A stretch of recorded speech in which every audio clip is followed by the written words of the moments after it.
grâce tout ça chose à preuve ils ont prouvé palpable que Augustin Kabouya secrétaire général de l'IDPS a fini asali ba proprement incendie bo tumba mboka na kosenga na réunir ba preuve wana memele yango ba juzi po abidi chaque des idées jaillit la lumière les droits procèdent les droits dévancent les effets mais ma ba effet na nyonso pa ya ba juzi la kisa ba que non Augustin Kabouya asali mabe pona mboka Félix Tshisekedi et Moïse Katumbi, ce sont des amis, ce sont des partenaires. Pour Moïse Katumbi, Tissiko a longué ensemble pour le changement. Église catholique, Abbé Cholé, Fridolin Mbongo, ce sont des politique. Balongo la basulutani. Et puis, Moutuna Bango candidature na Bango, azaki crédibilité. Secrétaire général, à lobby proprement incendiaire pour ces pays, ça m'étonne. Car nazo ebisa bandeko nyonso ya IDPS bandeko nyonso ya président parlementaire botika ko menacer grâce tout ça car aza citoyen congolais aza na plein droit na ye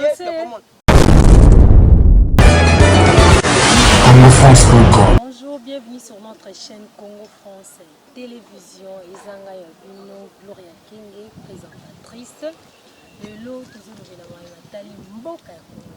Donc naza na esengo koyeba ki déjà liboso atandeki na bino boza temps kolanda biso toza na mpo kolobela mayeba tali mboka na biso Congo actualité nyonso ezoleka na mboka donc nazanga moko te naza na invité na ngai Gédéon mwana mboka Gédéon azali communicateur na parti politique AMP oya président Franck Diop. Bonjour Gédéon. Mbote mama Gloria, mbote na bandeko nyonso o bazwi libaku ya kolanda biso na Congo France, ezanga Gédéon Sweli, ndenge mama Gloria uti koloba ya parti honorable Franck Diongo Chamba, MLP en cible. Lelo na yena ba missile non conventionné na muto nyonso alingaka Congo te. Na l'état moyini na muto nyonso azo travailler pour na avantage ya individu. Mama Gloria tika na biso ete na batu misusu oyo yozo nyokwa mako ya koluka ngai ti a place nazali poto sa no émission mais azo tshaka bakoka jambe pona batu bakufa ya ko tshaka bakoka jambe pona Congo kene mabe lelo naza na émission na yo tunanga question nyonso ko tuna bayimboka nyonso ba prêter attention bayoka ngai. OK, merci beaucoup ndeko Gédéon boni mboka. Mboko yoko kena nungu po tozali toujours na bateau baza animé na mauvaise foi. Boni parti papa. Non, parti MLP honorable Franck Diongo que j'ai sans lit en passant ezali malamu yebiete parti MLP ezali parti moko oyo elita pona ba valeur. Parti Canada. Non, parti MLP ezali to koyokana. Batu ba komi tout na nde mettre fois honorable Franck Diongo ako sala ni na minute. Tozoka mama Gloria tikanga na yebisa no ba imboka. Moi honorable Franck Diongo azali honorable Franck Diongo azali soki na ye a nazali porteur du message ya honorable Franck Diongo nazali porteur du message ya MLP tozali awa non pona osali la peuple congolais sengaka tous na gouvernement pona osali la peuple yoka mama Gloria yoka mama Gloria pona osali la peuple congolais sengika te ko na gouvernement pona osali la peuple congolais esengika te ozala ministre honorable Franck Diongo alitaka pona ba valeur honorable Franck Diongo yebi ete azaki mutali yambo o andima Félix Tshisekedi comme président o atalisa bato et atalisa monde entier que atamboutage ezali chauffeur avant d'ara yemoko na kiti Félix Tshisekedi Tshilombo azali président yemoko yango mona bandeko nyonso balandi honorable Franck Diongo azali nous avons actualité moko teza to Franck Diongo asala ki bwa kenda ki na gauche boy ata na kati ya place ba côté na siège na ya yokana kati amona na kati ya beta kata tourte na ba oba voter abeta kata tourte ya mwana mboka Franck Diongo mwana mboka Franck Diongo abeta katu mwana mboka Nathalie Sabayi na yoka ekala to mona ekala Nathalie Sabayi mboka nyonso eteke honorable Franck Diongo abeta katu tango yeso honorable Franck Diongo esanga Gédéon ba dossier ebongo sa yoka enda wapi Gédéon ba dossier ebongo sa la mettre na contact permanent na peuple congolais soko lingo sa un grand leader azala toujours il reçoit mercredi il reçoit le jeudi il reçoit le vendredi c'est pour dire que honorable Franck Diongo azali santé ezali bien na ngolu ya nzambe tozali kolite tango bango balali biso tokolukaka ba stratégie po ete Congo ke liboso tango badongolo miso bakoluka po ete batia nungu na peuple congolais biso tokoluka toujours to défendre peuple congolais. Bon mwana mboka lelo tozofobela matali conflit bakisa malisusu entre ba pasteur na sango église catholique élection les salami mais bazo contexte résultat par là yo makambo etali ba conflit to la litola mungi conflit des places contre église catholique le leso comme ya ba pasteur dans ton dola la mukaka kamboka on soki ne bilinga le problème ata yo Mama Glo yebi ete problème etikaka mutu na vie kaka soki akufi kaka soki alali na cercueil mais na koyebisa bayimboka boye la mort n'est rien. Il y a un philosophe aloba la mort n'est rien mais vivre vaincu sur la terre sans la gloire sans la paix c'est mourir deux fois.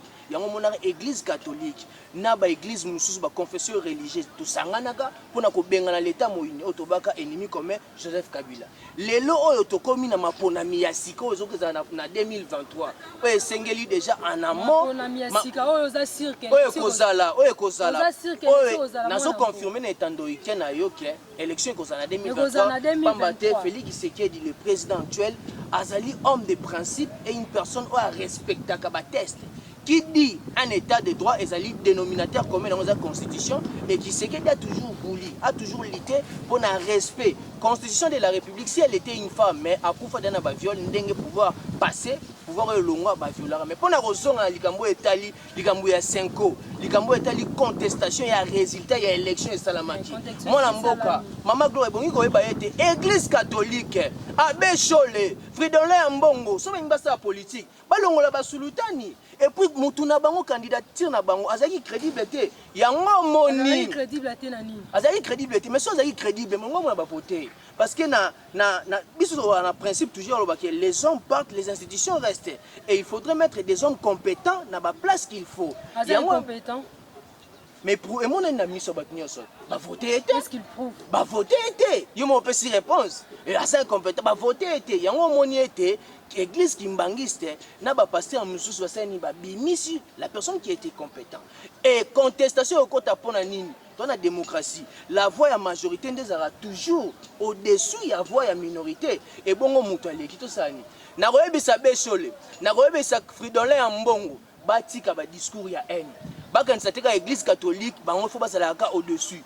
Car il y a aussi d'autres églises. Oh, ça y est, dans la République démocratique du Congo. Oh, bazali na droit. Pourquoi tu peux exclure Batumisusu? Non. Va tenir ferme, bazala toujours na bomoko to pesa muto azui chance déjà ba cesser d'élection et tirali siko résultat ne qui na parlement ba législateur na biso à niveau parlement ton ba rejoindre ba aussi ça fait bango ne kende liboso tata école Félix Tshisekedi doit confirmer zo bakisa maseko bakisa magou bakisa maseko bakisa me kende liboso non conflit wana eza ba conflit moro personnel. Vous allez voir de l'autre côté politique nos frères de l'IDPS parce que moi je suis pas membre de l'IDPS, je suis membre de l'MLP, parti cher de l'honorable Franck Diongo. Et vous confondre pour la timonière, pour que vous soyez incarné comme idéologie, il n'y a pas Étienne Tshisekedi, pour que vous soyez. Et maintenant, mes amis, mes frères politiques de l'IDPS, ils supportent l'acharnement politique. Ce qui je reviens directement à dire qu'il y a un secrétaire général Augustin Kabouya, y compris na disciple, c'est-à-dire communicateur, parlementaire debout, ils répondre Fridolin Mbongo parce que toi, on est état de droit, tout le monde. À une obligation, à un droit à Koloba, la liberté de penser, la liberté d'opinion. Il y a un moment où on a émission, il y a un moment où on a terre, les arabes, mais il faudrait qu'on supporte, qu'on supporte, au-delà de tout, il y a pas beaucoup de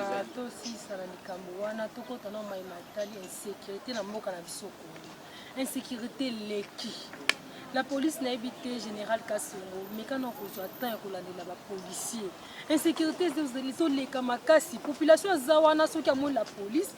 La police, il faut y aller à aider la population. Mais bien sûr, la population, tu commences à monter la police, a un problème à intervenir et commander ko banga. Pour ça que koko kende masasi koko betama kimiezate. To la to lamu ki lisusu policier abomi muninga na yo. Donc mundu ki bando wele la na selembao. Bazo wele la ko wele la ana abebe bale bimi mutakufi. Naroyebisa na général Silvano Kassongo. C'est lui le patron, il y a police province, il y a ville province, il y a Kinshasa. Ameka ko instruire, ameka ko renseigner, ameka ko former ba soda na ye. Batili ki na ye ba ko tambo na désordre.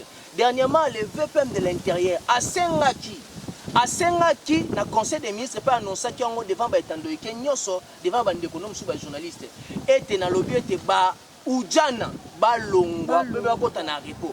Mais tout le monde sous comportement ya ba réfidiciste, comportement médiocre oyo esali misusu na banda na selembao oyo lisasi ebeta mais précisément na selembao donc obeta mbela population na soda bazali bato oyo bango basololaka bozali benemi te bozali na conflit moko te bokowela ya mabele te yo policier rôle na yo ezali au protéger soda parce que boyesaka biso ete bozali police de proximité si réellement bozali police de proximité vous êtes obligé ya collaborer ensemble pourquoi baquerelle tokotema bapolisi oyo nyonso ozoya mosala ozomela agene okomela sododo okomela lotoko champa otelemi quelque part omeli na diamba lozongi lisusu il faut bongo ezala instruit likolo ya kashine est-ce que kashine soki tokontinue na forme mama gloria soki tokontinue na kati ya forme ya likambo est-ce que bazotala ba paramètres et tout est-ce que mutu nyonso azo obligé alata kashine bongo bato wana oyo babengi na kombo ya kashine toladi tolamuki masque masque bato mosusu bakokaka étouffement te mutu mosusu aza na bamaladi na ye baasme akokaka kosupporta yango te akokaka kosupporta yango te donc eza mutu nyonso tota ndimami kaka il faut alata yango mutu nyonso tota ndimami te po il faut alata yango malgré maladi eza na mboka toboyi te maladi ezali mais mutu nyonso tota akokaka kosupporta étouffement wana te chaleur wana mutu mosusu akokaka. Le problème c'est quoi sur ce point? Maman Gloire Bongo était l'État congolais tant que ba mesure à tenir compte na ba facteur nyonso et le gouverneur de la ville Gentini Ngobila ensemble na équipe naie na comité de response il y a Covid-19 ba ko zo ngingisa été muto azobela asthme bonga notifier na ba soda wana to kotela bango pe et bonga notifier ba soda mais tant yo notifier té kala kisi ya ngana mona ki na gambela awa wa dernièrement maman moko lobi na belaka asthme nakoka kolata ngo te gambele chopi la police ezawana a insisté ba boy na koyebisa na policier mama Gloire ya za mutu moko akosaka te caméra na etambolaka partout bisika befaits sociaux ezali na koyebisa na yo policier ozali mal instruit oyo ozali ko travailler contre les principes établis dénominateur commun nango ezali le peuple d'abord cette pouvoir ezali pouvoir ya le peuple d'abord yo population na part na yo soko oyebi ete obelaka asthme tambola na document oyo ezali ko certifier ko bela asthme yo population yango nazo yebisa nazo simba ba point nyonso yo policier oyo ebe ko za instruite tika la police vana na ndako no parce que tozali na posa au travail na vision et le peuple d'abord moi je dirais que même policier o wana o abeti masasi o abomi muto abomi muninga na mon collègue du travail o apreta serment na kokufela pona ekolo likola buzobo asali justice élève une nation de balobi na français la justice élève une nation attendez na boloko toko balisuko ko batomoni mwana mboka Grâce Tshunza a porté plainte contre le secrétaire général de l'UDPS Augustin Kabou. Moi ça m'étonne pas na monyango normal na monyango normal Maman Gloire Bongo ba été na pouvoir ya Joseph Kabila Kabange nous avons vu jamais en aucun jour même un secrétaire général à l'époque bakangaye même un ministre bakangaye mais tant utomoni était na pouvoir ya Félix Tshisekedi Tshilombo au moni un ministre bakangié un directeur de cabinet Vital Kamerhe bakangié c'est-à-dire qu'on ne peut pas instrumentaliser le droit on ne peut pas instrumentaliser la justice yango moni était Grâce Tshunza azali citoyen congolais comme ngai comme yo biso ba était la mort n'est rien mais vivre vaincu sur la terre sans la gloire sans la paix c'est mourir deux fois yango que la justice mais ce qui secrétaire général a lobby proprement incendiaire pour ce pays, ça m'étonne. Car l'IDPS a lutté pour cet dénominateur commun, état de droit, respect, test. Il est sur le bien de Mboka Ezika, le procureur général de la République, le procureur général près de la Cour constitutionnelle a saisi le dossier pour interpeller le secrétaire général. Et Nazo Ebisa Banderonio soit IDPS. Banderonio soit président parlementaire, Botika comme menacé Grâce Tshunza, car Aza citoyen congolais, Aza n'a plein de droits na oui, Grâce Tshunza c'est mon ami. On a étudié avec Grâce Tshunza à l'Inikin. Grâce Tshunza c'est mon ami, c'est un juriste. Il a terminé ses études. Et Narobi Banderonio sont libre droit et ça na mutunyoso la liberté de penser mutunyoso samoni infraction azana droit ya okene reporter mutu plainte. Attends maman journaliste ndé to na wa. Soki ofingi ngai na etando ikena yo. Et ça, tu peux inviter un abanga, on a même la justice qui a démontré ma preuve. Grâce à tout ça, ma preuve, ils ont prouvé palpable que Augustin Kabouya, secrétaire général de l'IDPS, a fini o asali ba propos incendie bo tumba mboka na kosenga na réunir ba preuve wana memele yango ba juzi po abidi chaque des idées jaillit la lumière les droits procèdent les droits dévancent les effets même ba effet na nyonso pa ya ba juzi la kisa na bango que non Augustin Kabuya asali mabe pona mboka o bongo to kosuka na ba ematali régie ya rencontre ya mwana mboka Moïse Katumbi le pas président na osenga na mama journaliste Mama Gloria opesanga moi temps na meka moko décortiquer. Na kopesa moi temps parce que na komi de la. Oui, na décortiquer de longue à large likambo wana. Likambo etali dossier à Moïse Katumbi na le président Félix Tshisekedi. Et bongi boye ba été Moïse Katumbi na Félix Tshisekedi qui est notre président actuel, ce sont des amis, oui, des amis politiques et non des adversaires. Et bato balinga batia ba querelle, bato balinga batia ba koka jambe, pona ba kotisa ba fiti et ko simbate. C'est pour dire quoi? Félix Tshisekedi et Moïse Katumbi, ce sont des amis, ce sont des partenaires. Pour Moïse Katumbi, tisiko na alongwe ensemble pour le changement. Peu importe, il y a des divergences politiques. Au Bokomona na ngambu kuna ba koloba la loi. La loi des Congolités. La loi n'exclut personne, mais la loi nous dit seulement que non, cette proposition de loi nous dit seulement que il bongi mutu oyo kozala président de la République congolais des pères et des mères. Mais pourquoi ça fait mal chez les autres? Pourquoi ça fait mal? Il n'y a pas les fumées sans feu. Oh là, Congolais, hein? Mais oui. Congolais à 100%. Il y a mon lobby Kaza Congolais. Il y a mon lobby Kaza Congolais. Il y a mon lobby Kaza Congolais. Mais nous avons vu des images qui prouvent que Moïse Katumbi n'est pas congolais. Francis Kalombo est mon lobby. Non, alors la politique. Alors lui parce qu'il a rappelé qu'il est sous moi n'amboka sango mokonzi a rappelé à lobby dé. Bon, naza porte-parole, il y a Francis Kalombo. Francis Kalombo, là où il est, c'est mon vieux. Moïse Katumbi aussi, c'est mon vieux, c'est mon président. Il n'a qu'à démontrer ses preuves qu'il est congolais. Mais pour Naroyana Likambo Etali, audience, Moïse Katumbi, Akoutana, chef de l'État. Même vous pouvez voir le chef de l'État. Mais ça dépend maintenant à l'horaire des chefs de l'État. Les chefs de l'État, Maman Gloria, c'est normal, c'est normal. L'Union sacrée, ce n'est pas un parti politique, Maman Gloria. Les chefs de l'État, si ça faisait mal chez les voisins, ce que ça qui passe pas Moïse Katumbi, ou bien ensemble pour la République, ou bien ensemble pour le changement. C'est normal. Chef de l'État a un agenda surchargé. Le chef de l'État doit aller sortir, chercher de quoi nourrir le peuple congolais, amener des partenaires. Mais Moïse Katumbi est à la calme. Chef de l'État. Mais ce P5 pété, c'est la politique. Nous avons en politique, nous avons notre stratégie. Mes obligations. Les obligations. Moïse Katumbi pour mon président, que je te salue en passant aux Amoukou Nangai, si tu auras le temps, benga chef de l'État. Si il n'y aura pas aussi le temps, il y aura les affaires prochainement. Ensemble. Moïse Katumbi, tellement qu'il dit il est congolais, il n'a qu'à démontrer ses preuves. Mais le coup la Francis Kalombo a eu si biso d'un bétando iké. Francis Kalombo a bêti tolo. Abi ngande mutuna na Moïse Katumbi. Ngande mutuna la tisa. C'est là na loba magoya. Ngande mutuna la tisa Moïse Katumbi chemise. Ngande mutuna koti c'est politique. Ngande pe muna ebisi bino ke mama ya Moïse Katumbi ata Tanzanienne. Yango toyoka kitoka na soka image TV za radio te ngana bomi on a téléphone na ngai.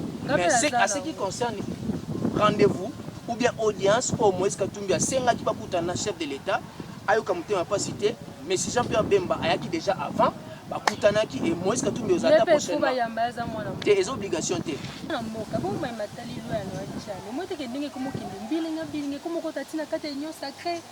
est-ce que loi wana ikolekaka to koleka te parce que loi oyo ko risquer pas matondo mingi Mama Gloria esalinga sai ndengo tuninga question ezali pertinente na koyebisa ba imboka nyonso bazali partout dans le monde oza na France oza na États-Unis oza na Usiro ngai j'ai don soli ba dossier naza congolais des pères et des mères na botami na Kisangani. Mais à ce qui concerne cette proposition de loi, la loi protège notre souveraineté congolaise. Cette loi nous protège. À l'époque de Laurent Désiré Kabila, tout à l'heure, général Moko Awa, quand le président de la République a voulu sanctionner, a voulu frapper le Rwanda, le général Akima en Rwanda. C'est pour dire quoi? Il y avait la politique de 2 poids 2 mesures. Azaki nationalité congolais, Azaki nationalité rwandais, rwandaise. Mais cette loi n'exclut pas d'autres personnes. Cette loi veut dire seulement na poste président de la République aux ala congolais de père et de mère. Na poste ministre et intérieur aux ala congolais de père et de mère. Na poste chef d'état-major aux ala congolais de père et de mère. Non, tu expliques non ba imboka. Na okoye bisayo. Na koye bisayo na kopesa simplement ya Bible. Na kopesa simplement ya Bible. Tika mota na mika mo expliquer ba imboka nyo sokola na. Na kopesa simplement na Bible. Exemple mon na Bible. Il y a un frère de la Bible où alongwa na mboka na Israël a na kati ya Égypte. Et na kati ya Égypte Nzambe a élevé à commissaire premier ministre. Et bandeko na nyonso basani ni bakoma wana. Mais comment président de la République? Là c'était Joseph. Joseph a tiré la comme président de la République et son père lui avait dit soki na kufi bozongi sangai na kati ya Israël. C'est normal. Dites-moi yoza wande bitumba ya Congo na Rwanda.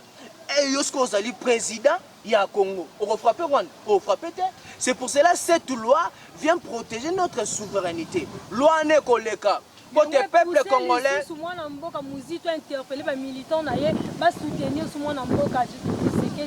Parce qu'il y a non, Adolphe Muzitu, c'est un citoyen congolais comme tout autre citoyen congolais. Il a les sens. Il a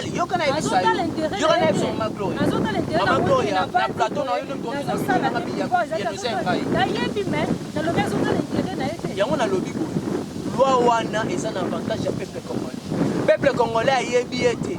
La majorité à bateau bazaka na est ba nationalité bazaka douter. Tellement que la souveraineté revient au peuple congolais tel que stipule l'article 5 de notre constitution. C'est au peuple d'aller au parlement. C'est au peuple d'envahir cet siège pour la loi les gars. Yango moni honorable Ntingi Pululu.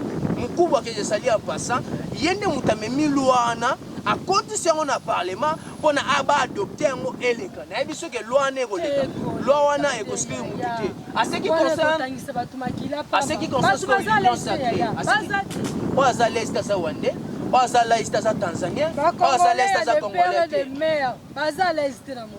Non, si on a Congolais de père et de mère, oza l'est. Mais si on a Congolais demi comme la mère Mendoabi qui est un Congolais et les autres, parce que Congolais, il y a demi à 50%. Et ce qui revient directement, on dit que la Congolais, il y a un peuple congolais. Peuple congolais, c'est le roi sous peuple n'y sauté. Peuple congolais comprenant.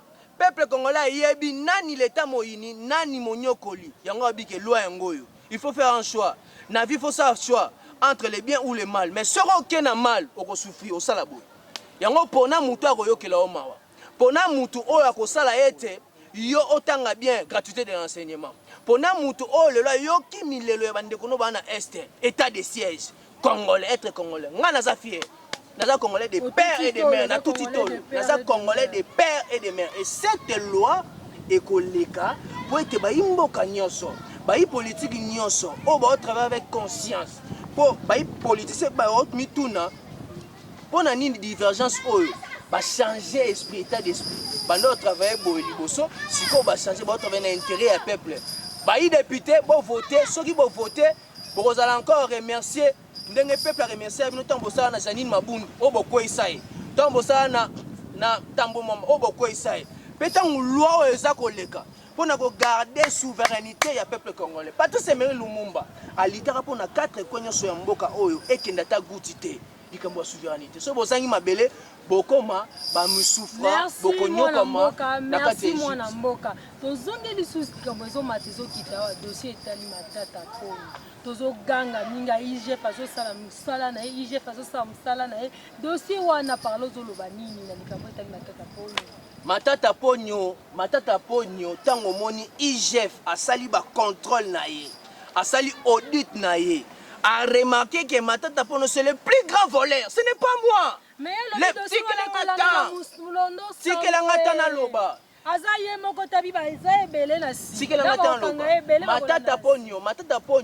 Matata Ponyo, c'est le plus grand homme Oyo a oumeli na poste ministériel na ye. depuis ministre Congo Zala Congo, il y a un ministre monté au le roi Matata Ponyo. Il y a un ministre monté au a détourné. Mbongo y a 1000 écoles par an. Matata Ponyo Alia. Cérémonie gratuité de l'enseignement. Tu connais ce peuple congolais. Cérémonie gratuité de l'enseignement. Et il y a une complication. Il y a que 2 personnes au peuple congolais. Matata Ponyo. L'ancien gouverneur de la ville, province de Kinshasa, André Kimbuta, il prenait l'argent de 300 écoles par année et Matata Ponyo 1000 écoles par an. Il y a une complication. Soromoni Saga Foufou et Mata Cher, c'est Matata Ponyo. Lui, avec ses enfants, alors il y a un transporté. $45. Oui, alors terre, c'est pour dire quoi? Que Félix Tshisekedi, c'est tout qu'on a crevé pendant 18 ans, c'est pour cela que tout ça est union sacrée. Mais comme il bilinga pour ba misusu, pour ba misusu, yo kalila la moko ya ko polebe bisa malala bien. Yango on a ba misusu mo. Oui, nous sommes unis. Yango mo chef d'état zo lobelo hotel. Le silence du chef. Le chef quand il va parler, au komona msuba ko pakata na bambango. C'est pour cela que j'ai dit au peuple congolais, tout bazali na posa ya koluka ba bonne actualité, ba koluka koleka na koloba, ba kutana mama Gloria Limeo na eza wana eko afficher na bande d'écran na bino pour l'actualité politique. Pasa na posa ya débat contradictoire. Abenga j'ai don ba dossier Sweli na plus 243 82 400 4200 plus 243 82 400 4200. Ba est-ce qu'on lupangu justice à 2 points de mesure. Benganga numéro 1 to reçoit pas makambo etali Congo. Yo muto intimida batu. Benganga. Merci beaucoup mwana mboka. Merci Lolengo yaki. Merci Peni Makati. Ngane mna remercie Mama Gloria ndengo pesi ngai opportunité ya lekana émission na mokoli. Merci beaucoup. Merci na bao nyos bazana ki émission ya Tando Ike kolanda Congo France Télévision. Ezalaki nga ya bino Gloria Kenge na pesi mbote ya ba nyonso to na pesi mbote na famille Kenge, Julie Kenge, Kati Kenge, Naomi Kenge, Suzy Kapaya na kati ya Limon, na pesi mbote pa Patricia Lova. Bisous bisous, à la prochaine fois. Na bosanité oncle Shugen Kenge. Merci beaucoup. Congo France